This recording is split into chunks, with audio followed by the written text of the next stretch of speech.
Welcome back, YouTube. Today I'm going to discuss what will happen to you if you simply have diamond hands and hold Dogecoin. And as always, I'm going to back that up with facts.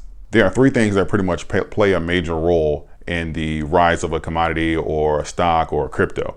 And that is perception, public interest, and utilization.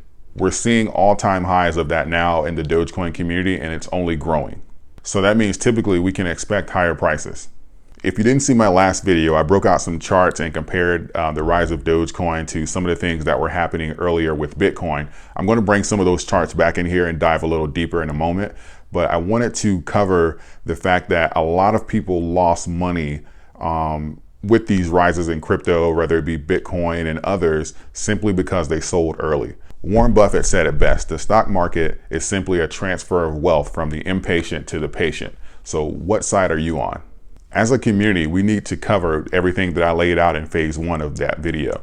Phase one is going to be holding or diamond hands. This will not work without implementing phase one. I consider all of us to be early investors. So I'm going to give you some scenarios in this video that are most likely to happen. And by the way, Dogecoin is up over 156,000% over the last 5 years. I'm sure we only need a fraction of the percent of that to change our lives. Let's talk about it.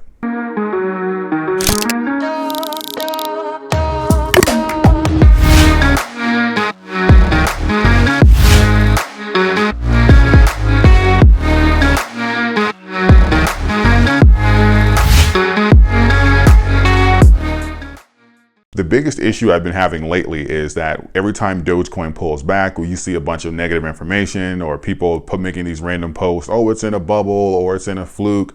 I told you so. Everyone's going to lose money, when we see this all the time. And as a matter of fact, a pullback is necessary to like a healthy market. Like I would be more worried if it simply went vertical versus having pullbacks. The point of the matter is we've seen this movie enough to know what we need to be doing right now. We know that as a community, we need to be accumulating at a rapid rate a number of coins. We've seen this play out a number of times throughout history. I'm going to bring the Bitcoin charts back so we can take a look at it. So in the first one here, we're going to look at two different scenarios. If you purchased Bitcoin on December 15th, 2017 at around $19,650, you would have been in the red for over a year. And matter of fact, it crept all the way down to $3,401. So you would not have seen a single cent of profit for over a year. And this is one of the issues that we're having here as far as causing panic. And I don't want whether it's FUD or actual people in the community causing panic. You cannot buy and expect it to take off or for it to maintain or grow immediately from when you buy.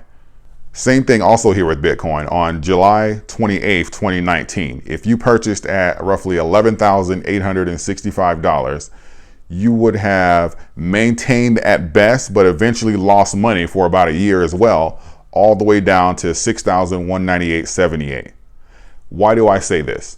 The questions everyone needs to be asking themselves are, do you really have diamond hands? And when you look at those charts, yes, it's easy to say, oh yeah, I would be a early Bitcoin investor, I would be an early Ethereum investor, but whatever the case may be.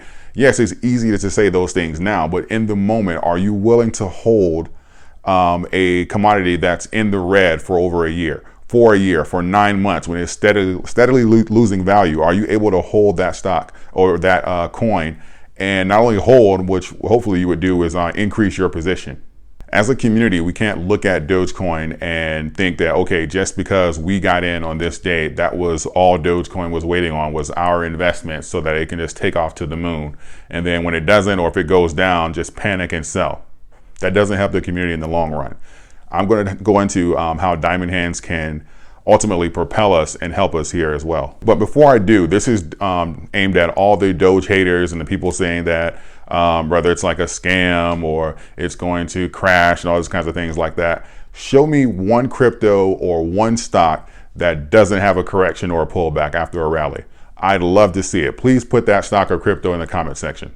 We have to do our homework, everyone. How many people look at Bitcoin when it hits a new rally and shake their head because of what could have been, or because of the positions that they did have and they sold it because it wasn't looking good, or they thought that was a top, or they weren't, or they were simply paper handed?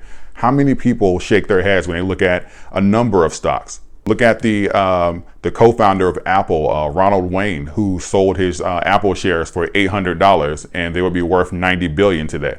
Like, we've seen this a number of times to know what we need to be doing. This is obviously a no-brainer, but we're going to dive into this a little more. Because another big argument is, oh, it has an infinite supply, and that's why it can't increase, because there's new coins being mined. Let's deal with that. New coins being mined, it reminds me the most of our dollar, because our dollar is a fiat currency pretty much. So we can not necessarily mine them, but it's a similar process. We can simply print them at will or create more and expand the currency. That's why it is imperative that as a country, we remain in debt. The Dave Ramsey approach would crash the economy if everybody did it. And I'm just being honest with you. We have to be in debt. Like, we have to take out loans for homes, cars, educations. That money must be attached to something, AKA somebody must hold. Like, we have to hold debt in order to keep the fiat currency or the liquidity of the currency moving. That's pretty much what it does. It's an exchange. Like, as time goes on, as you see, the debt per person or the amount owed per citizen only increases. Those same fundamentals apply for Doge. Like, it doesn't work if you don't hold. And really, for most anything on the stock market in general, like, there has to be a number of people holding. There has to be, there's a buyer on the end of the seller, like on every end of the seller. There's a seller on the end of the buyer. Like, it's an exchange. It's a very simple process to understand. Like, if we're going to say that Dogecoin is the people's currency, we're going to have to hold it, just similar to the same way that we do the dollar. We're going to have to hold it and use, as it gets implemented and used in more avenues of business, etc. A certain percentage of it has to be held. It's not a complicated thing to understand.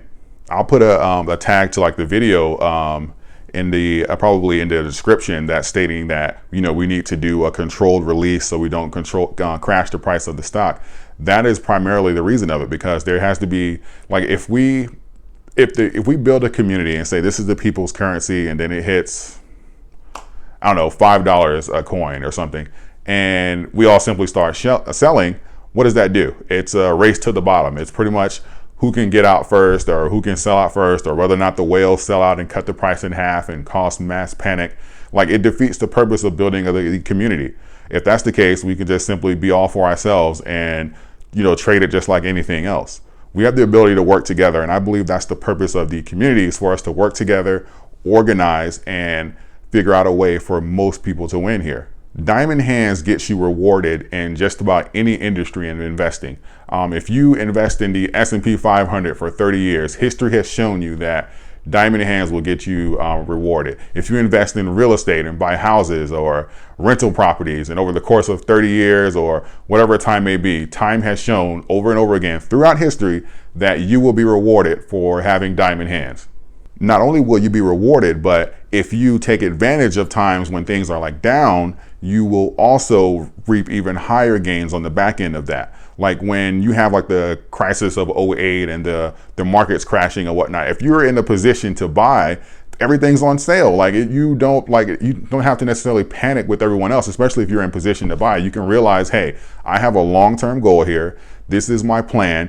Things are down right now. I'm going to increase my position. If you look at some of my old stock videos from last year when the pandemic started, that's really all I did. I bought everything that was affected by the coronavirus.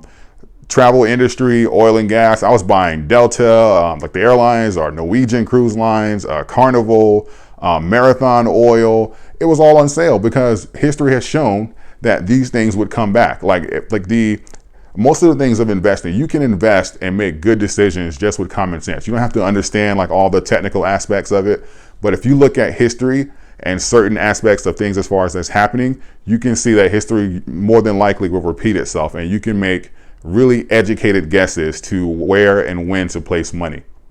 I encourage all of you, do your research, look at the charts that I put in here, the Bitcoin charts, and you can do Ethereum. It doesn't matter. It's all similar patterns.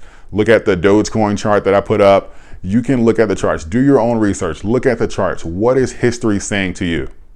What is history saying that you should be doing right now? You build wealth when you buy, not when you sell. The purpose of getting a deal or being an early investor is to lock in those positions when you buy. It doesn't matter if you're an early investor or if it rallied and crashed. The point of the matter is that you get in at you get your deal at a great price. That is the point. And when you sell, your profit is ultimately determined when you get in. It's not a matter of, oh, let me time Dogecoin. Oh, it's in a rally right now. Let me try and time it and pick a certain price point or a percentage I want to get so I can sell it. That way I don't get caught. If you do that, if a number of people do that, you're going to be the reason that the rally ends, because you're consistently dumping more shares as far as into the market. That's why I titled this video, What If You Hold? And I wanted to give some scenarios. Like, you have to think about the scenarios and look at the charts and ask yourself, what if I hold? I hope that helps. Let me know in the comments what you're doing, how many shares you have, whether or not you're going to hold. I do want to remind everyone that I am pushing for 5,000 subscribers by July. So if you found any value in this video, please consider subscribing, leaving a comment, liking the video. That helps it gets pushed out to more people so the channel can grow. I appreciate all the support and the recent growth we've been seeing. I appreciate all of you, and I look forward to speaking with all of you so we can grow together. Thank you, and until next time.